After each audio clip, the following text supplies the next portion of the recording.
BNP জামাতের মধ্যে কথার উত্তেজনাতে কিন্তু সীমাবদ্ধ থাকছে না। দুই পক্ষের মধ্যে সংঘাতও বাড়ছে, প্রায় প্রতিদিনই কিন্তু বাড়ছে। আজকে সর্বশেষ যে খবরটা সেটা হচ্ছে ভোলাতে বিএনপি জামাতের তুমুল সংঘর্ষ। এটা হচ্ছে ভোলার দৌলতখানার উপজেলার বিএনপি এবং জামাতের মধ্যে, ভোলার দৌলতখানায়। এতে উভয় পক্ষের 10 জন আহত হয়েছে। মঙ্গলবার দুপুরে উপজেলা মেদুয়া ইউনিয়নের মুন্সিরহাট নামক এলাকায় এই ঘটনা ঘটে।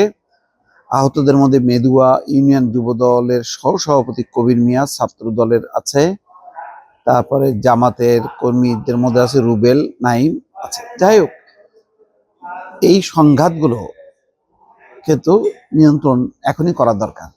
নির্বাচনের আর বেশি দিন বাকি নেই। এর মধ্যে যদি এই ঘটনাগুলো দ্রুত নিয়ন্ত্রণ করা না যায়, কত জায়গায় যে ঘটবে, আরো 8-10 দিন তো আছে বাকি, কি হবে? তারপর নির্বাচনের দিন বা নির্বাচনের পরের দিনের কথা তো উল্লেখ আর নাই করলাম। অতএব সাধু সাবধান।